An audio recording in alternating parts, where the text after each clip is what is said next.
CTET का notification आ चुका है 2021 का। तो इस वीडियो में हम लोग करेंगे 2019 का प्रीवियस ईयर का पेपर सॉल्व करेंगे, जो कि आपका 2019 में आया था। तो चलिए शुरू करते हैं आज का वीडियो। हम लोग कवर करेंगे बाल विकास एवं शिक्षा शास्त्र। निर्देश क्या है प्रश्न संख्या 1 से 30 के लिए। निम्नलिखित प्रश्नों के उत्तर देने के लिए सबसे सही उपयुक्त विकल्प चुनिए। तो पहला क्वेश्चन आज के सेशन में है, भाषा के अर्जन एवं विकास के लिए सर्वाधिक संवेदनशील जो अवधि है वो कौन सी है। तो वो है ऑप्शन 2, प्रारंभिक बाल्यावस्था। अगला है, निम्नलिखित में से कौन सी लॉरेंस कोहलबर्ग के द्वारा प्रस्तावित नैतिक विकास की एक अवस्था है। तो गाइज ये होगा ऑप्शन दूसरा वाला, सामाजिक अनुबंध अभिविन्यास। नेक्स्ट क्वेश्चन है, कक्षा में परिचर्चा के दौरान एक शिक्षक प्रायः लड़कियों की तुलना में लड़कों पर अधिक ध्यान देता है, यह किसका उदाहरण है। तो ये है पहला ऑप्शन 1 वाला, जेंडर पक्षपात। अगला है, बच्चों में जेंडर रूढ़िवादिता एवं जेंडर भूमिका अनुरूपता को कम करने के लिए निम्नलिखित में से कौन सी पद्धति प्रभावशाली है। तो पहला हो जाएगा जेंडर पक्षपात के बारे में परिचर्चा। अगला है, निम्नलिखित में से किस मनोवैज्ञानिक ने बच्चों को ज्ञान के सक्रिय जिज्ञासु के रूप में देखते हुए उनके चिंतन पर सामाजिक एवं सांस्कृतिक विषय वस्तुओं के प्रभाव को महत्व दिया। तो ये हो जाएगा ऑप्शन दूसरा वाला, लेब वाइगोस्की। अगला क्वेश्चन है, जिग्सा पहेली को करते समय 5 वर्ष की नजमा स्वयं से कहती है, नीला टुकड़ा कहाँ है, नहीं, यह वाला नहीं, गाढ़े रंग वाला, जिससे यह जूता पूरा बन जाएगा। इस प्रकार की वार्ता को वाइगोस्की किस तरह संबोधित करते हैं। तो पहला हो जाएगा व्यक्तिगत वार्ता। बच्चों को संकेत देना तथा आवश्यकता पड़ने पर सहयोग प्रदान करना निम्नलिखित में से किसका उदाहरण है। तो ये हो जाएगा चौथा, पाण या ढांचा। निम्नलिखित व्यवहारों में से कौन सा जीन पियाजे के द्वारा प्रस्तावित मूर्त संक्रियात्मक अवस्था को विशेषित करता है। तो दूसरा, संरक्षण कक्षा समावेशन। बच्चों के संज्ञानात्मक विकास के संदर्भ में निम्नलिखित में से कौन सी पियाजे की संरचना है। तो पहला हो जाएगा स्कीमा। आकलन का प्राथमिक उद्देश्य क्या होना चाहिए। तो दूसरा वाला हो जाएगा संबंधित अवधारणाओं के बारे में बच्चों की स्पष्टता तथा भ्रांतियों को समझना। निम्नलिखित कथनों में से कौन सा बुद्धि के बारे में सही है। तो चौथा होगा, बुद्धि बहुआयामी है तथा जटिल योग्यताओं का एक समूह है। अगला है, रूही हमेशा समस्या के एकाधिक समाधानों के बारे में सोचती है, इनमें से काफ़ी समाधान मौलिक होते हैं। रूही किन गुणों का प्रदर्शन कर रही है। तो पहला होगा सृजनात्मक विचारक। शिक्षण अधिगम प्रक्रिया में वंचित समूह से संबंधित विद्यार्थियों के द्वारा सहभागिता कम होने की स्थिति में एक शिक्षक को क्या करना चाहिए। तो क्या करना चाहिए। तो इसका आंसर हो जाएगा गाइस चौथा वाला, अपनी शिक्षण पद्धति पर विचार करना चाहिए तथा बच्चों की सहभागिता में सुधार करने के लिए नए तरीके ढूंढने चाहिए। अगला है, एक समावेशी कक्षा में एक शिक्षक को विशिष्ट शैक्षिक योजनाओं को, तो अब तीसरा वाला हो जाएगा सक्रिय रूप से तैयार करना चाहिए। अगला है, पठन वैफल्य बच्चों के प्राथमिक लक्षण क्या हैं। तो तीसरा हो जाएगा धारा प्रवाह पढ़ने की अक्षमता। अगला है, शिक्षा का अधिकार अधिनियम 2019 में उल्लेख की गई समावेशी शिक्षा की अवधारणा निम्नलिखित में से किस पर आधारित है। तो तीसरा हो जाएगा अधिकार आधारित मानवतावादी परिप्रेक्ष्य। संरचनावादी ढांचे में अधिगम प्राथमिक रूप से, तो चौथा होगा अवबोधन की प्रक्रिया पर केंद्रित है। अनेक घटनाओं के बारे में बच्चों के द्वारा बनाए गए सहजानुभूत सिद्धांतों के संदर्भ में एक शिक्षिका को क्या करना चाहिए, तो चौथा होगा प्रतिकूल प्रमाण एवं उदाहरणों को प्रस्तुत करके बच्चों के इन सिद्धांतों को चुनौती देनी चाहिए। अगला है बाल केंद्रित शिक्षा शास्त्र की क्या विशेषता है, तो दूसरा हो जाएगा बच्चों के अनुभवों को प्रमुखता देना। अगला है संवेग एवं संज्ञान एक दूसरे से खालिस्तान हैं, तो क्या है, सन्निहित। संरचनावादी सिद्धांतों के अनुसार अधिगम के बारे में निम्नलिखित कथनों में से कौन सा सही है, तो चौथा वाला अधिगम सक्रिय विनियोजन के द्वारा ज्ञान की संरचना की प्रक्रिया है। अगला क्वेश्चन है विद्यार्थियों को स्पष्ट उदाहरण एवं गैर उदाहरण देने के क्या परिणाम हैं, तो पहला अवधारणात्मक परिवर्तनों को प्रोत्साहित करने के लिए यह एक प्रभावशाली तरीका है। बच्चों को अधिगम गतिविधियों में भागीदारी करने के लिए लगातार पुरस्कार देना व दंड का प्रयोग करने से क्या प्रभाव पड़ता है, तो इसका हो जाएगा चौथा वाला अधिगम में बच्चों की स्वाभाविक अभिरुचि तथा जिज्ञासा कम होती है। निम्नलिखित में से कौन सी प्रथाएं सार्थक अधिगम को बढ़ावा देती हैं, तो कूट के माध्यम से बताना है, तो दूसरा हो जाएगा दूसरा कौन सा है, सहयोगात्मक अधिगम पर्यावरण, और तीसरा हो जाएगा सतत एवं समग्र मूल्यांकन।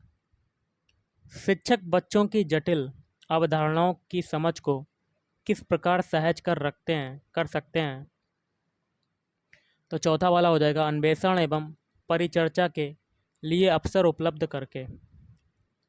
एक प्राथमिक विद्यालय की अध्यापिका बच्चों को एक प्रभावशाली समस्या समाधानकर्ता बनने के लिए किस प्रकार से प्रोत्साहित कर सकती है, तो चौथा हो जाएगा बच्चों को सहजानुभूत अनुमान लगाने के लिए प्रोत्साहित करके तथा उसी पर आधारित विचार मंथन करके।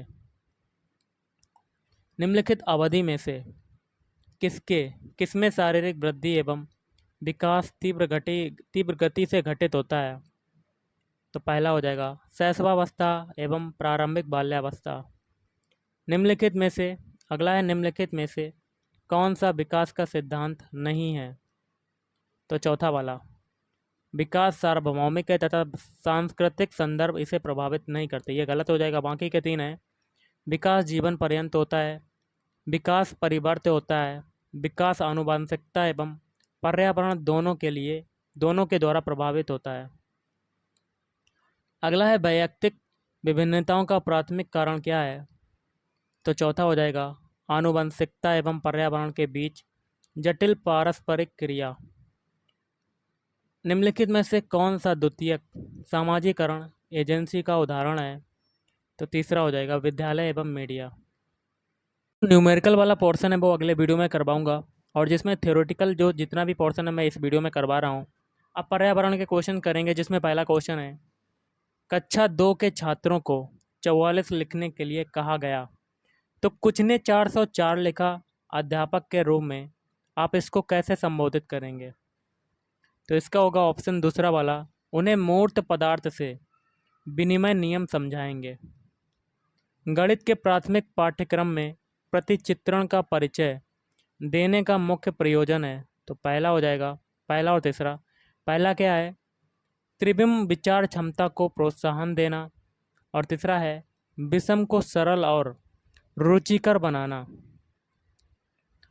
अगला है एनसीएफ राष्ट्रीय पाठ्यचर्या 2005 के अनुसार निम्नलिखित में से कौन से विषय प्राथमिक विद्यालय में गणित पाठ्यक्रम का भाग नहीं है, तो चौथा वाला हो जाएगा अनुपात। अगला क्वेश्चन है सूत्र का प्रयोग किए बिना अध्यापक निम्नलिखित में से किन साधनों शिक्षण अधिगम सामग्री का प्रयोग यह दर्शाने के लिए कर सकता है कि विभिन्न आयामों वाले दो आयतों का क्षेत्रफल समान हो सकता है, तो इसका कैसे करेंगे, दूसरा वाला हो जाएगा। दूसरा है ग्राफ पेपर के द्वारा, चौथा है टाइल के द्वारा। निम्न में से गणित में उपलब्धि कम होने का कारण क्या हो सकता है? तो गाइस इसका हो जाएगा आपका चौथा वाला, व्यक्ति की स्वाभाविक क्षमता। मैथ के दोस्तों हम लोग क्वेश्चन कर रहे हैं, थोड़ा सा धैर्य रखिएगा। अगले वीडियो में मैं आपको जो न्यूमेरिकल वाला पोर्शन है, जितने भी आपके मैथ के क्वेश्चन बनेंगे सारे के सारे करवा दूंगा। अगला यह है समझाने के लिए कि 1/4 1/3 से छोटा है, निम्नलिखित में से कौन सी योजना सबसे अधिक उपयुक्त है? तो कागज की पट्टियों का प्रयोग। प्राथमिक कक्षाओं में बच्चों को गणित पढ़ाने के लिए बनाई जाने वाली पाठ्य योजना का निम्नलिखित में से कौन सा अति महत्वपूर्ण पहलू है? तो तीसरा हो जाएगा विद्यार्थियों को अवसर देना कि वे संकल्पनाओं की संरचना करें। निम्नलिखित में से किसे संरचनात्मक या रचनावादी गणितीय कक्षा कक्ष का लक्षण नहीं माना जा सकता है? तो तीसरा हो जाएगा प्राथमिक स्तर पर आकलन के लिए विषय परक प्रकार की परीक्षा का उपयोग किया जाता है। निम्नलिखित में से कौन से कथन की सहमति गणित के संरचनात्मक या रचनावादी दृष्टिकोण से की जा सकती है? तो चौथा हो जाएगा मार्गदर्शन गणित का महत्वपूर्ण पहलू है। अगला है निम्नलिखित में से कौन सा क्रियाकलाप बच्चों में त्रिविम समझ को विकसित करने के लिए उपयुक्त है? तो पहला हो जाएगा बोतल के ऊपरी दृश्य को चित्रित करना। गणित के अधिगम के संबंध में निम्नलिखित में से क्या सही नहीं है? तो इसका हो जाएगा आपका पहला वाला, बाकी के तीन जो हैं गाइस सही हो जाएंगे। अध्यापक के सीखने वालों के प्रति विचारों का अधिगम परिणामों पर प्रभावशाली असर होता है। तीसरा है विद्यार्थियों की सामाजिक आर्थिक पृष्ठभूमि का गणित के निष्पादन पर असर होता है। और चौथा है विद्यालय में दिए जाने वाले निर्देशों की भाषा का असर बच्चे के गणित के प्रदर्शन पर हो सकता है। निम्नलिखित शाब्दिक समस्या के प्रकार को पहचानिए। मेरे पास 6 पेंसिल हैं, मनीष के पास मेरे से 2 अधिक हैं, मनीष के पास कितनी पेंसिल हैं? तो इसका क्या हो जाएगा पहला वाला तुलनात्मक जमा। हिंदू अरबी गणना प्रणाली के लिए निम्नलिखित में से कौन सा विकल्प सही नहीं है? तो तीसरा वाला गलत, बाकी के तीन सही हैं। जैसे कि पहला है एक संख्या में अंक की स्थिति इसका मान बताती है। दूसरा है यह योगात्मक प्रकृति का है। चौथा है यह गुणात्मक प्रकृति का है। अगला क्वेश्चन है प्राथमिक स्तर पर ज्यामिति के अध्यापन के लिए वांछनीय प्रक्रिया पहचानिए।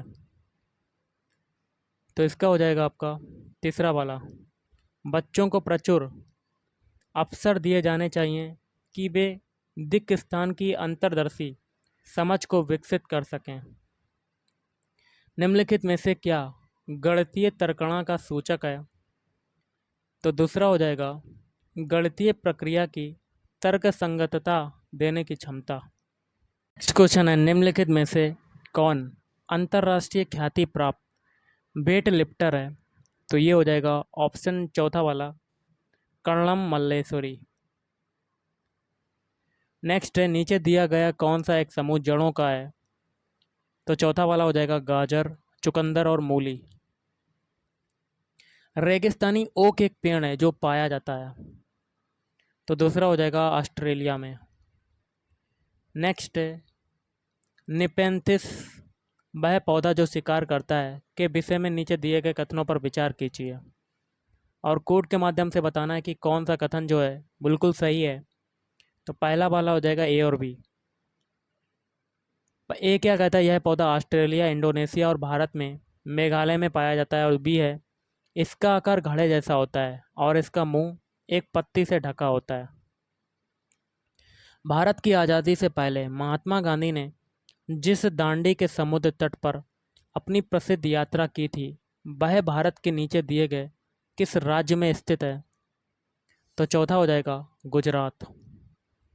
उच्च ज्वर या तेज बुखार के साथ कपकपी जिसका उपचार सिनकोना पेड़ की छाल से किया जा सकता है वह है, तो वो क्या है आपका दूसरा वाला मलेरिया। नेक्स्ट है चेराओ नाच कहाँ के लोग करते हैं, तो ये करते हैं दूसरा वाला, मिजोरम। तमिलनाडु के निकटवर्ती राज्य है, तो ये होगा चौथा वाला, आंध्र प्रदेश, केरल और कर्नाटक। एनसीएफ 2005 के अनुसार निम्नलिखित में से क्या प्राथमिक स्तर पर पर्यावरण अध्ययन शिक्षण का उद्देश्य नहीं होना चाहिए, कोड के माध्यम से बताना है। तो इसका हो जाएगा चौथा वाला, चौथा हो जाएगा सही, पर्यावरणीय समझ के द्वारा बच्चों में सटीक संख्यात्मक कौशलों का विकास करना। नेक्स्ट है पर्यावरण अध्ययन कक्षाओं 3 और 5 के लिए एक विषय क्षेत्र है जो संकलित करता है। तो दूसरा हो जाएगा पर्यावरणीय शिक्षा, सामाजिक अध्ययन और विज्ञान की अवधारणाओं और मुद्दों को। निम्नलिखित में से क्या पर्यावरण अध्ययन के संदर्भ में सही है, तो तीसरा आपका हो जाएगा दूसरा वाला, 1 और 2 की कक्षाओं के लिए भाषा और गणित के माध्यम से पर्यावरण अध्ययन पढ़ाया जाता है।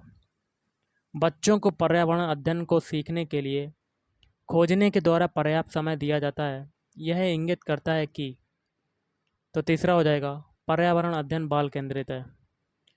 निम्नलिखित में से कौन सा पर्यावरण अध्ययन पाठ्यक्रम के सुझावित प्रकरणों का उपप्रकरण है, तो तीसरा हो जाएगा जानवर।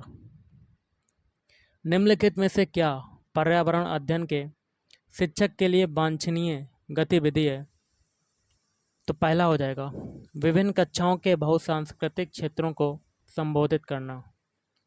निम्नलिखित में से क्या पर्यावरण अध्ययन में बच्चों के द्वारा ज्ञान की रचना में महत्वपूर्ण है, तो पहला क्या है, बच्चों का सक्रिय भाग लेना, बच्चों के समुदाय के सदस्य, और सी है पर्यावरण अध्ययन की पाठ्य पुस्तकें। बच्चों को पर्यावरण अध्ययन सीखने में प्रभावशाली तरीके से जोड़ा जा सकता है, तो दूसरा वाला, वृत्तांत और कहानियों के द्वारा। पर्यावरण अध्ययन के शिक्षक के द्वारा बच्चों को जानवरों का अवलोकन और उनका चित्र बनाने को प्रेरित करने का उद्देश्य क्या है, तो चौथा ABC, बच्चों में सृजनात्मकता का विकास करना, बच्चों में अवलोकन और रचना कौशलों का विकास करना, बच्चों में सौंदर्यगत संवेदना का विकास करना। पर्यावरण अध्ययन में शिल्पकला और चित्रकला को समूह में करके सीखने पर बल दिया जाता है, जो कि, तो तीसरा हो जाएगा समूह में सीखना कक्षा में सामाजिक अंतःक्रिया को बेहतर करता है। तो गाइस आज के इस वीडियो में इतना ही। अगर आपको वीडियो पसंद आए वीडियो को लाइक करें, शेयर करें और चैनल को भी सब्सक्राइब करें। Thank you.